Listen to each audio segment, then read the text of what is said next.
Is it actually possible that I found the perfect NFL power rankings for 2024? What's going on, football fans? It's Mitch back with another NFL reaction video. In this video, I'm reacting to the betting market NFL power rankings. That's right. The places you bet. These are the power ratings and the rankings that they use to determine the spreads. So it's important you pay attention if you're betting on the NFL this year, and if you want an early edge on the competition come week 1. I can give you some tips in this video because we're going to be determining which teams are overrated by the market, which teams are underrated by the market, which teams are fairly rated by the market, in my opinion. Of course, this is my opinion on whether or not these are the best power rankings available on the internet. They're certainly the least biased, right? They're dictated by not only the book, but also the bets that are placed on these teams. So before we get into it, Gronk spike the like button for more NFL reactions just like this. If you have a reaction that you want me to see or a list or anything of that sort, leave it in the comment section below. Don't forget to subscribe for more NFL content just like this. The only channel that covers all 32 NFL teams in depth at this level is the Bottom Line View. Now let's see if the market will shine on the bottom line. Let's go. So here we have Mr. Ben B. Baldwin, the computer cowboy. You might follow him on Twitter. He posted a tweet essentially saying, saw a bunch of people posting power rankings. So here are some good and correct ones. Well, Mr. Baldwin, we'll see about that. We'll see if they're correct. So we're going to start from the bottom to the top and just explaining the numbers because you're going to see 5.2, 4.3 next to these teams, minus 4.2, minus 5. So in the bottom right corner, it says the number shows how many points a team would be favored against a league average opponent on a neutral field.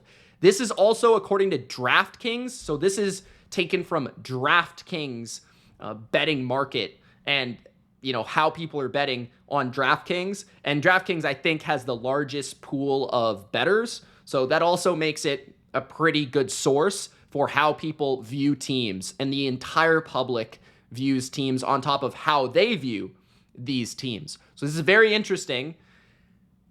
The 5.2 for the 49ers would mean that they are 5 points better than the average team. The minus 5 for the Panthers would mean they're 5 points worse than the average team.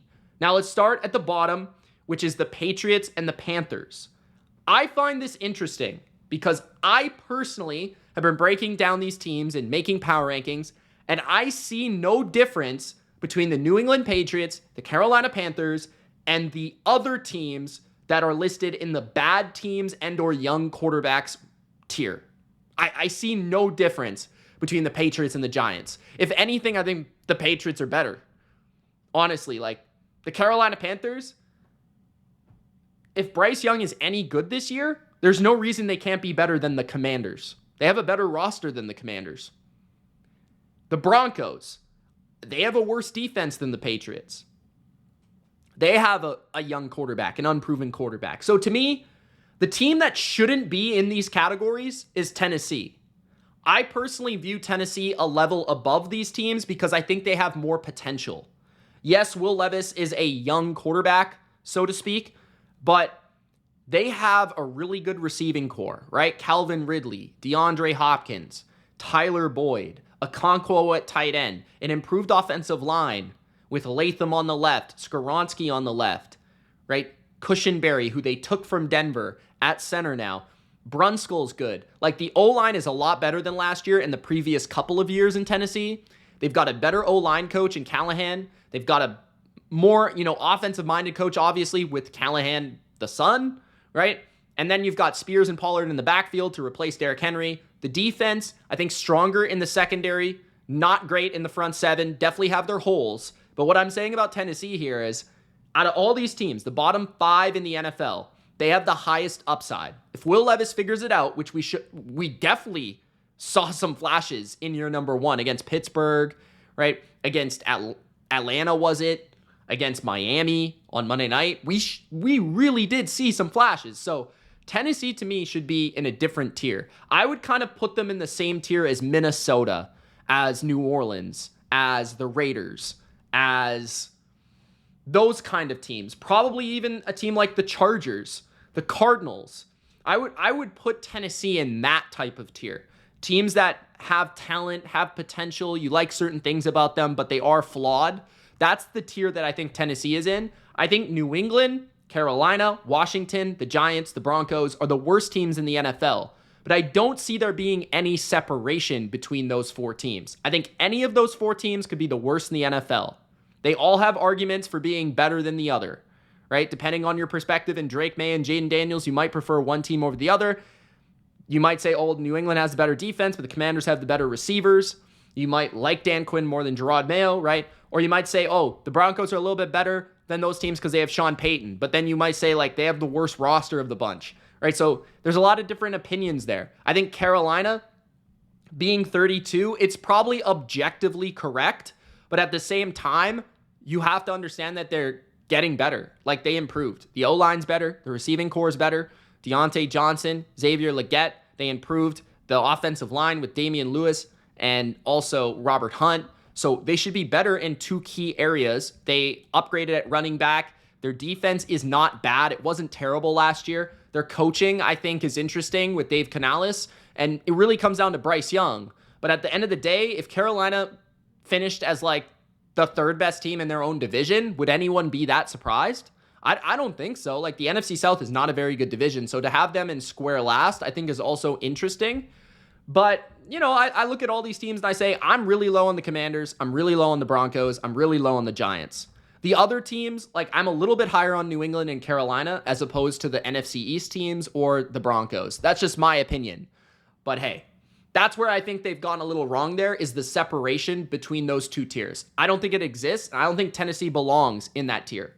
Now we move to the tier above, which is the Tampa Bay Buccaneers, the Seattle Seahawks, the New Orleans Saints, Minnesota Vikings, the Arizona Cardinals, and the Las Vegas Raiders. Now, how this works is it goes from the right to the left in terms of like strength. So the Raiders are the weakest according to Vegas, and then the Bucs are the strongest. Interesting that the Bucs are in this category considering they made the playoffs last year, and they're the 21st ranked team in the NFL, and they won a playoff game, by the way.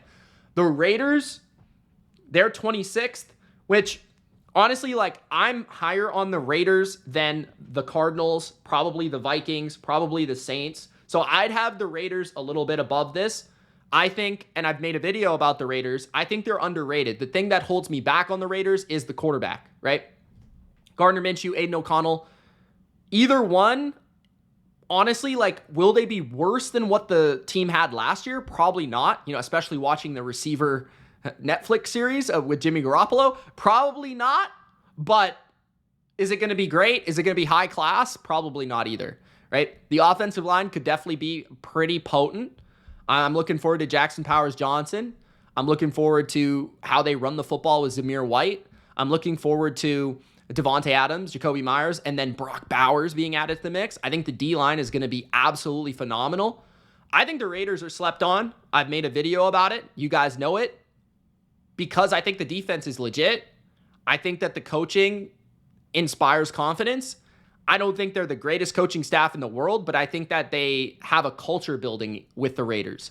I wouldn't be shocked if the Raiders won 8-9 games. Will I predict that necessarily? I'm probably around 7 or 8, right? But could they win 9?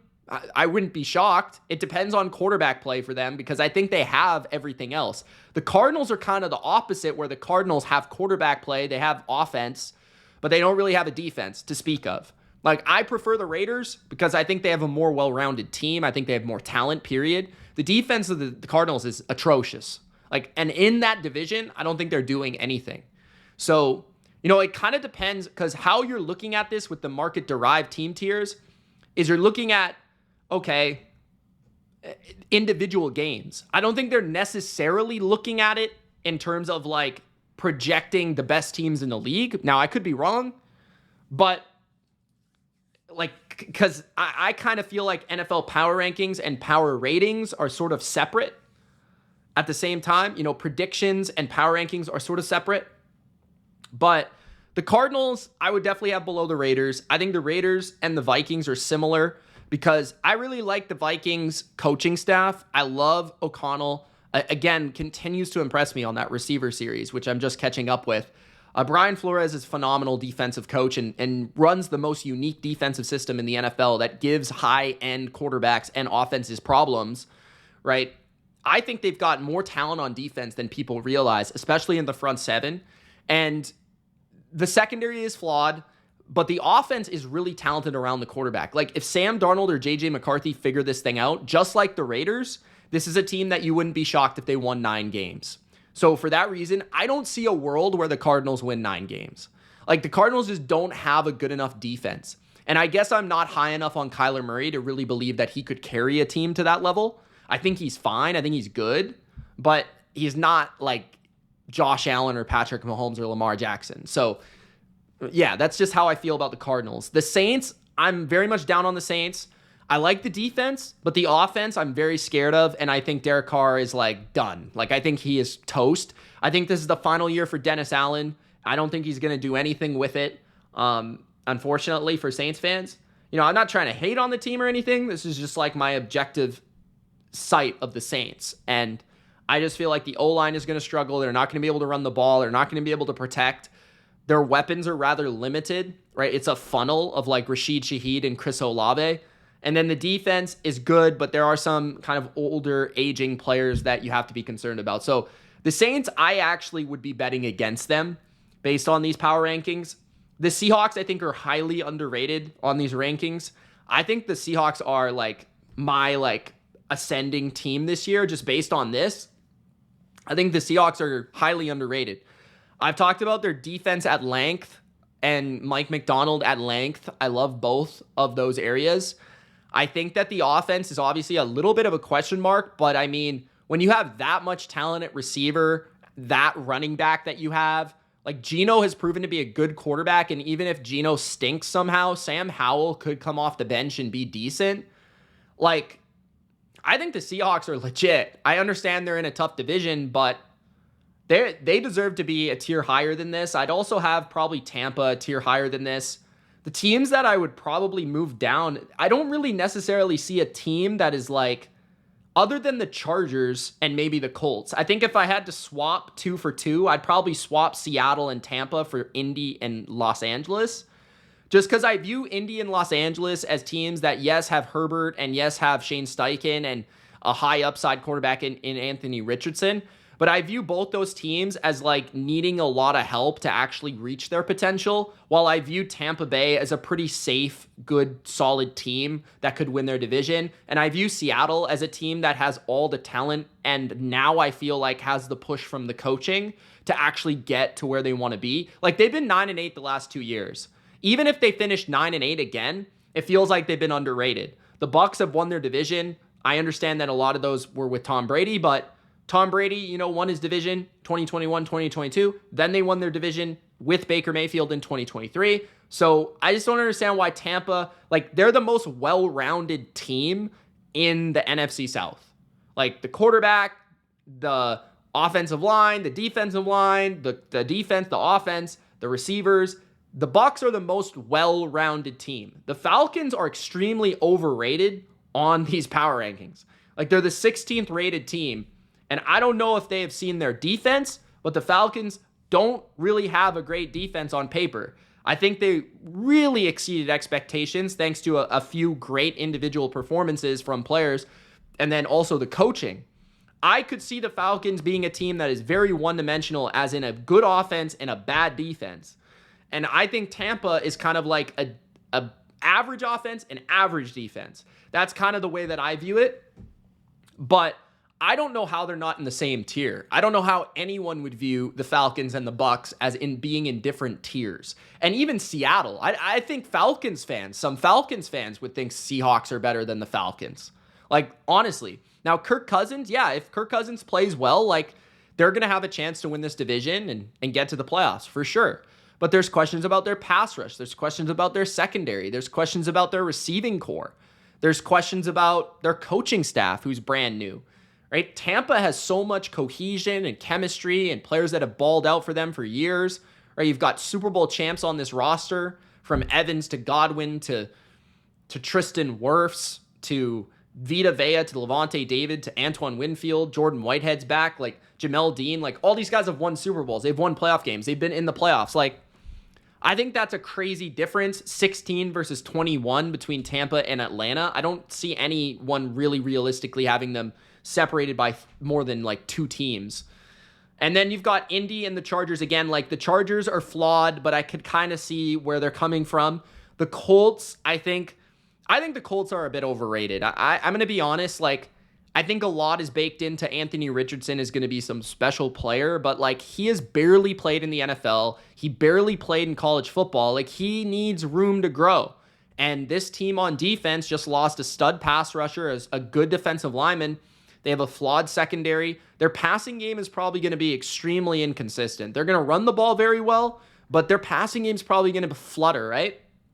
The Steelers at 18, I think the Steelers should be a little bit higher. Jacksonville should be a little bit higher. I'd have those 2 teams ahead of Chicago and Atlanta. I think there's too many question marks with Chicago to have them at number 15.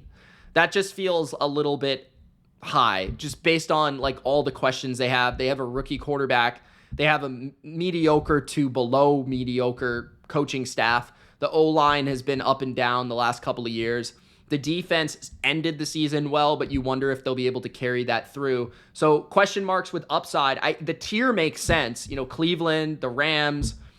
The Rams, I feel a little bit better about than all these other teams. I think the Rams have definitely more of a floor than all these other teams. I feel like with Stafford and McVay, it doesn't really matter, you know, who you have on your team. If you have that combination, you're probably going to win like 8 to 10 games at the least, and then we'll go from there. But the O-line's really good. You know, you've got Puka and Cooper Kupp. You've got Kyron Williams. You've got a young defense that I'm not sure is going to be any good, but I could see the potential for them being pretty good. So I look at LA and I feel like maybe they don't have the ceiling that like the Browns do. Like, the Browns ceiling is immense. It's the best by far of any of these teams in that question marks tier. But the Rams have a great floor. So I'd probably elevate the Rams to the potentially good category. And I'd probably keep the other teams. Like I said, I'd have Seattle and Tampa in the question marks with upside tier. And then I would switch the Chargers and the Colts out probably. And the Falcons I'd move down. The Bears I'd move down. I just think there's too many question marks in the question marks tier there. Jacksonville, you know, they feel about right. The Browns feel well rated, I would say. Then we move to the potentially good category. The Texans at 12, I think is, you guys know, it is way too low.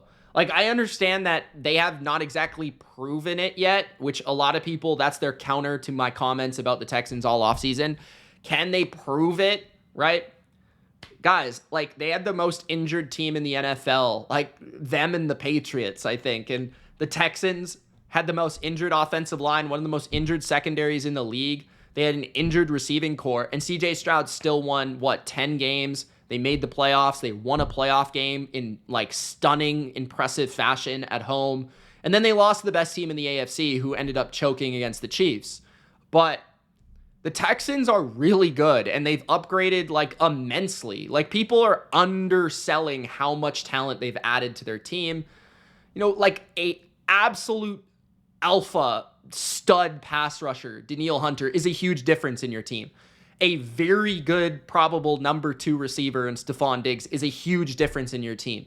A young, explosive receiver like Tank Dell coming back from injury is a huge difference in your team. Having a reliable 3-down running back in Joe Mixon, who's played in big games, is a huge difference in your team compared to Devin Singletary, right? Like, these are all huge strides. The whole coaching staff being older and more experienced and having a season under their belts, that's a big deal. CJ Stroud entering year 2, that's a big deal in my opinion. Like, the defense, like Al-Shaair understanding the system, being a good player, playing his best football last year with Tennessee, coming to Houston, that's a big deal. Having a guy like Danico Autry coming off the bench for pass rush snaps, eventually, that's a big deal. Adding depth to your secondary. Like, they are so much better now. Jalen Petry's older, Derek Stingley's older, Nico Collins is in his prime, Tank Dell's older, right? Like, these guys are getting there right to their prime. Christian Harris, prime. Will Anderson, year 2. Like, they're right there, guys. So, to me, Texans are too low. Packers are too low at 11. Packers, again, just like the Texans, they're viewed very similarly. I am higher on both these teams than the average person because I see ascension. I see the Packers defense playing the best ball they've played in a while. Xavier McKinney really helps them in the back end of the defense. Just general health in their cornerback position would help their defense. Then you add a new, like, faster defense where their scheme is going to be a lot more simplistic and refined, and I feel like it's going to be allowing them to play fast, right? Just allowing them to play free and fast. And guys like Quay Walker are probably going to take advantage of that. Like, Devontae Wyatt's probably going to be a better player. Lucas Van Ness, year 2. Rashawn Gary, Kenny Clark. Look at how much talent this team has on that side. And then you talk about all the young players that are set to get better, from Christian Watson to Jaden Reed to Dontavius. Is it Dontavius Wicks? I always forget his first name, bro. But one of those guys is going to break out. And then you've got Luke Musgrave at tight end. He could break out. The O-line could be better. They just added a first-round pick. Jordan Love could be more consistent. Instead of playing half a season, he could play a whole season. You know what I mean? So the Packers are certainly above the Dolphins, in my opinion. I feel a lot better and safer about the Packers than the Jets. I feel a lot better about the Texans than the Jets. I feel a lot better about the Texans than the Dolphins. It's not even particularly close. Texans have a better defense. Texans have a better probably overall supporting cast on offense. I think they've got a better defensive coach. I think they've got a better quarterback. So, yeah, I mean, the Dolphins are very talented. But again, they're missing a lot of people. Like, the Dolphins, to me, are closer to the Browns than they are the Texans. I might even have the Browns. I'd have the Rams above the Dolphins. Like, the Dolphins, offensive line sucks. Tua is mid. The defense is injured to start the year. They're all old. Like, they're in a tough division. Give me a break. The Eagles, I think they're a lot more flawed than people give credit for, but I also feel like they feel comfy because they're in a weak division and they have an easy schedule and they've got so much talent that it's going to be, hard for them not to be really good. You know what I mean? Even if Jalen Hurts isn't as good as he was in 2022 and is somewhere between 2022 and 2023, because I didn't think he played well last year, the O-line is wicked. The D-line has enough in their pass rush bag. The secondary is younger and faster. And you would hope the coordinators improve the team. They have great receivers. Saquon helps. Like, the Eagles are definitely top 8, top 9, for sure. The Texans should be in there. The Packers should be in there. The Cowboys are probably the most overrated team on this entire thing. Like, the Cowboys at number 7 is insane. Like, the Cowboys, the O-line is injured. Or the O-line's not even injured. They just don't have any good players anymore, right? They lost, they're going to have Tyler Guyton, guys, as their left tackle, as a rookie. And they're going to have one of the worst right tackles in the league. And they're going to have one of the worst centers in the league. Yeah, they've got great guards, but is Dak going to be able to survive? Are they going to be able to run the ball? Rico Dowdle could be pretty good, I guess, but I'm scared for Dak. I'm scared for the O-line. I'm scared for how that affects the entire offense. I think the coaching staff is mid. Like, Zimmer, Quinn, I don't really see a huge difference there. I think the defense has lost a lot of depth. I like a lot of the high-end players they have, like Parsons and Lawrence and Diggs and Bland and even Hooker, but I feel like they're not going to be the same team. I feel like they're due for a regression season. Them being ahead of the Texans, has anyone compared rosters? Has anyone compared the teams? Has anyone compared what the Packers did to the Cowboys in the playoff game? Have we watched that tape? Man, I don't know. Even them being ahead of the Eagles is crazy to me. If you want to argue the Jets or the Dolphins, that's fine.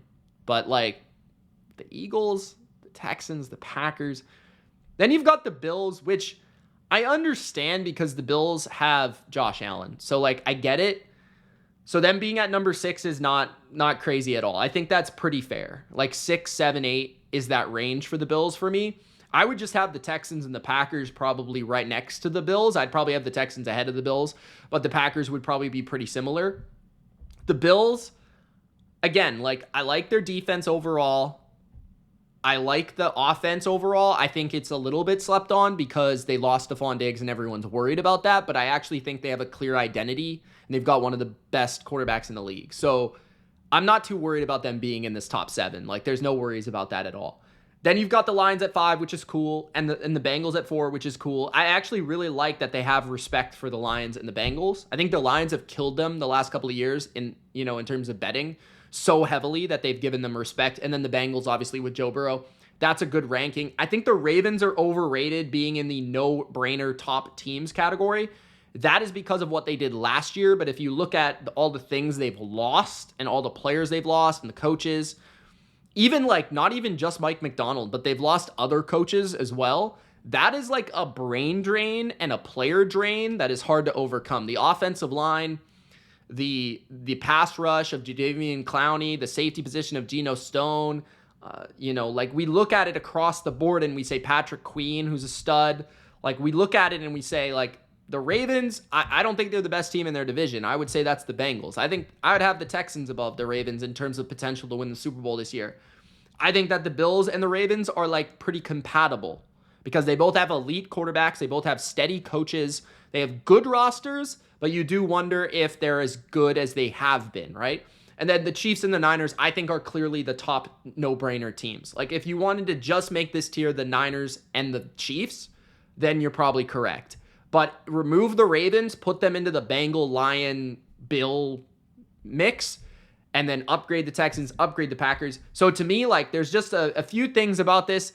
I don't think this is, like, the worst power rankings I've ever seen, but I definitely see spots where I would be looking to bet or looking to fade, right? So just going over that, I would say I'd be looking to fade the Ravens a little bit. I think they're a little bit overrated. I'd be looking to fade the Cowboys for sure. I would be skeptical of betting on the Jets early in the year because of their power rating. I would say I would be fading the Dolphins. I would be definitely betting on the Texans and the Packers and maybe even the Eagles. I'd be fading the Bears, fading the Falcons, fading the Chargers and Colts. I'd probably be betting on the Steelers, betting on the Rams, and then I'd be betting on the Bucks, betting on the Seahawks for sure, betting on the Raiders, fading the Saints, maybe fading the Cardinals depending on the team, and then I'd be fading the Broncos in favor of the Panthers and the Patriots. And that's the way I see it for the market-derived team tiers. You guys let me know how you feel about it. It's Mitch. Thank you so much for watching, and we'll see you in the next video. Subscribe. Gronk, spike the like button. Peace.